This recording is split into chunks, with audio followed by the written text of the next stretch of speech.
Olá, tão queridíssimos e queridíssimas escribas, como é que vocês estão? Como é que estão as leituras dessas mulheres maravilhosas? A gente tem que aproveitar essas duas escritoras maravilhosas que nós temos no nosso curso Os Mundos de Dentro. Eu expliquei para vocês que a escolha dos escritores e das escritoras tem a ver com essas casas-museu que nós identificamos pelo Brasil inteiro. A gente quer que tenha cada vez mais casas de mulheres escritoras que nos levam a, vamos dizer assim, a querer investigar suas obras, como elas construíram essas obras dentro desses espaços de acolhimento, de escritura, né?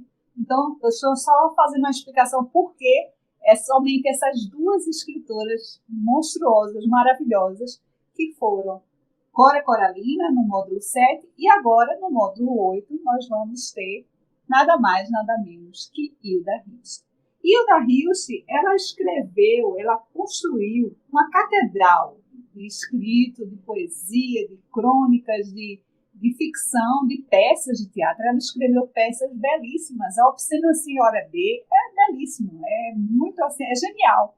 Justamente lá no livro que nós adotamos para mergulharmos nesse módulo, que é o 132 crônicas, cacos e carícias e outros escritos, logo na apresentação nós encontramos a Zélia Duncan, essa cantora, né, maravilhosa lá de Niterói, do Rio de Janeiro, fazendo análise dessas crônicas de Hilda, quando ela nos diz que descobriu por um acaso, né, e que nessas crônicas ela derrama todas as percepções do Brasil da década de 90, exatamente julho de 92 até julho de 95, 1995, e ela faz críticas ao governo, né, a época era Collor, os anões do orçamento, aquela coisa todinha, faz também as autodefesas, e aí a gente vai investigar essas autodefesas durante a aula de hoje, e os ataques às aparentes confissões. E Zélia Duncan, ela diz,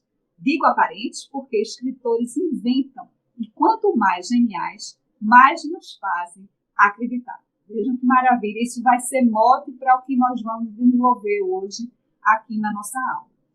Lembram que no módulo 6 de Jorge Amado, nós investigamos, através do próprio Fred Linardi, que foi nosso convidado especial, o professor Bernardo Bueno, também, que ministrou uma disciplina exatamente sobre oficina de criação não ficção, lá da nossa especialização da Unicap com a PUC. Nós investigamos as técnicas da não ficção no módulo 6, que são muito próximas às técnicas da ficção, né?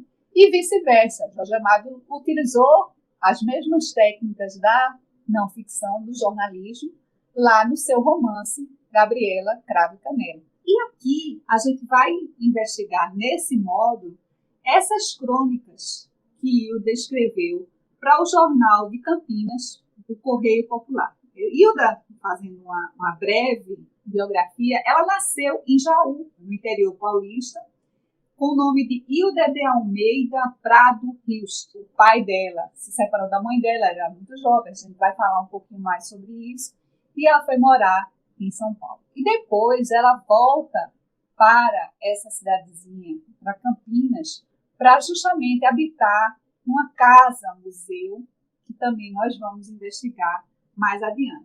E essas crônicas, como eu disse, são de 1992 a 1995. E a própria Hilda, ela faz uma autoanálise da sua escrita. Então, ela faz uma espécie de crítica genética. E aí a gente vai investigar hoje, nessa aula, exatamente o que é crítica genética. Então, ainda na apresentação dos 132 crônicas, nós temos a professora Ana Chiara falando um pouco sobre o livro que a gente vai se debruçar. Como o próprio título sugere, trata-se de um livro-reunião, uma caderneta de anotações, um caderno de artista híbrido, e expõe o processo de escrita-montagem de Hilda, também leitora de jornais. Então, Hilda, como Zélia Duncan falou, ela faz uma autodefesa, ela se sentia injustiçada em relação à crítica, né, em relação ao reconhecimento do próprio trabalho, ela mesma se apresenta, ela mesma se analisa, ela mesma se reconhece, né? Ela sobrepõe essa falta de reconhecimento com o próprio auto-reconhecimento, né? Então, ela nos traz essa análise do próprio trabalho, como ela gostava de chamar. Ela não gostava tanto de chamar de obra, ela gostava de chamar de trabalho, o que ela fazia. E, investigando a origem da crítica genética, dessa disciplina chamada crítica genética, ela nasceu na França em 1968, quando o Louis Hay e Almut Gressillon, quando o Centro Nacional de la Recherche Scientifique, o CNRS, ele criou uma equipe multidisciplinar para organizar um material que foi doado, né, para a Biblioteca Nacional da França, de Paris, dos manuscritos do poeta alemão Henrik Heine. E no Brasil, nós tivemos o primeiro colóquio de crítica textual, o manuscrito moderno e as edições na Universidade de São Paulo, a USP. E quem encabeçou esse colóquio foi o Philippe Willemar, que ele é professor titular de literatura francesa da USP e foi organizador do colóquio. E ele é um grande pesquisador dos manuscritos. Ele já fazia isso, ele já investigava os manuscritos de Gustave Flaubert. Tentando explicar o que é uma crítica genética, já que estamos falando de crônica, vamos ver que hoje você escreva uma crônica, certo? Aí você intitula essa crônica de exercício. Daqui a uma semana, daqui a um mês, você retorna àquela crônica. Então, vamos dizer que seja uma crônica escrita no papel. E aí você faz alterações naquela sua crônica. Você rasura, você exclui algumas palavras, você inclui outras palavras. E todo esse movimento de inclusão, de exclusão, é uma linha de pensamento. É como se você estivesse procurando a palavra certa, a palavra exata para a sua expressão. E mais adiante, daqui a alguns anos, uma pessoa pesquisadora, uma pesquisadora, ele vai se debruçar sobre ele ou ela vai se debruçar sobre aquela sua crônica chamada exercício e vai analisar a sua crônica como foi construída à luz de alguma teoria da crítica genética, ou o próprio Philippe Willemar, ou a professora do programa de pós-graduação em comunicação e semiótica, Cecília de Almeida Salles, lá da PUC de São Paulo, que ela tem livros assim muito especiais para a crítica genética. A gente começa com Gesto Inacabado. O próprio Crítica Genética, ele vai falar sobre a construção não somente de escritores, sobre o processo de criação não somente de escritores, mas também de artistas. Cecília, ela nos apresenta a criação de Guernica, por exemplo, lá quando Rudolf Ariem publicou em 1962 The Genesis of Painting, Picasso's Guernica. Como foi criado esse quadro assim, histórico, vamos dizer assim, do Picasso, né? Como ele criou o Guernica, como os personagens, a história dos personagens, etc. E também ela apresenta o Ítalo Calvino em 6 propostas para o próximo milênio, ele fazendo crítica genética sem saber, porque ele vai analisar os escritos de Leonardo da Vinci e a tentar acompanhar o pensamento dele, da construção, do processo de criação dele. A nossa Hilda, ela faz crítica genética, ao meu ver, ela faz crítica genética sem saber, quando ela vai apresentar os seus poemas, seus trechos de ficção, seus trechos de dramaturgia, lá nas crônicas do jornal Correio Popular de Campinas. Essa modesta articulista, que sou eu, escreveu textos e poemas belíssimos. Ela se autoelogia, ela não precisa de ninguém elogiando. E compreensíveis. E tão poucos leram ou compraram meus livros. Mas agora, com essas crônicas, que diferença? Como telefonam indignados para o por isso eufórico editor desse caderno, dizendo que sou nojenta, muito irônica, muito assim, cítrica, ela mesma se critica, ela mesma se elogia, ela não precisa de ninguém fazendo isso, ninguém a reconhecendo ou a criticando, ela mesma é a própria crítica.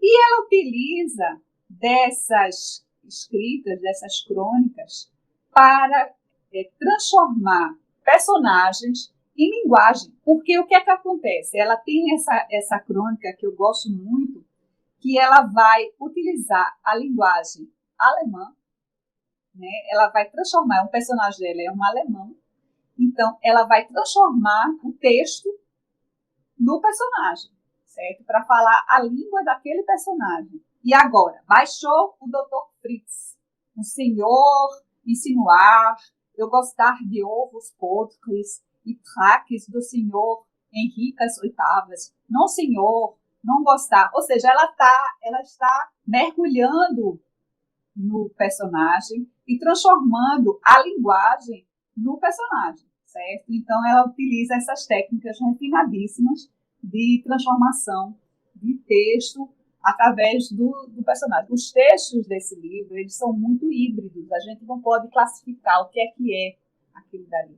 Ela cria dentro da crônica, ela faz poesia dentro da crônica, ela faz ficção dentro da crônica, ela transforma a linguagem na caricatura do personagem dentro da crônica. Então, ela utiliza de várias técnicas, principalmente da ironia. Então, ela tem uma ironia desmesurada, né, desmedida, quando ela diz: lobos são muitos, mas tu podes ainda a palavra na língua aquietá-los. Mortos, o mundo, mas podes acordá-los, sortilégio de vida, na palavra escrita. Lúcidos são poucos, mas se farão milhares, se a lucidez dos poucos te juntares. Essa crônica sem gênero, como eu falei para vocês, porque ela de repente ela está fazendo crônica, né? Gosta de escrever do avesso das gente, do avesso das coisas, que ninguém vê. Gosta de falar de gente rara, louca, naquele sentido da ousadia. Os loucos de piedade, por exemplo, como essa admirável Mara Teresa, que foi a semana passada ao circo, encontrou 3 tristes leões magérrimos, etc. Então, ela vai fazendo a narrativa da crônica, né, do dia a dia, mas aí, de repente, ela diz: vamos brincar de como se. Vamos brincar, meus amigos, de ver beleza nas coisas, beleza no desatino, no teu amor descuidado, beleza, tanta beleza na pobreza. Então, ela mistura os gêneros, ela sai de um gênero e mergulha em outro, né? Então, a gente não pode prender a escrita dela, não pode nem classificar. E ela, principalmente, ela mergulha nesse mundo de dentro, nesse poço fundo da sua intimidade, da sua, vamos dizer, sua essência. Que nós vimos lá em Cora Coralina, as palavras coisas de Foucault, né, trazendo a essência das coisas, a provocação que os objetos eles nos dão, né? E aí, Hilda, ela vai mergulhar nesse poço fundo, né, desse interior, quando ela diz que, ávidos de ter, homens e mulheres caminham pelas ruas. As amigas sonâmbulas, invadidas de um novo a mais querer, se debruçam banais sobre as vitrines curvas, uma pergunta brusca. Enquanto tu caminhas pelas ruas, te pergunto: que é entranha de ti mesmo? E o poder que te foi dado, alguma coisa clara se fez? Ou porque tudo se perdeu, é que procuras nas vitrines curvas, tu mesma, possuída de sonho, tu mesma, infinita, maga, tua aventura de ser tão esquecida? Por que não tentas esse poço de dentro, o incomensurável, um passeio veemente pela vida? Teu outro rosto, único, primeiro, e encantada de ter teu rosto verdadeiro, desejarias nada. Veja que maravilha esse mergulho para dentro, sem medo, sabe? Assim, ousadamente, que ela não tinha medo, não tinha vergonha assim, de mergulhar dentro e encontrar até coisas que não agradam, mas que são dela, né? De mais ninguém.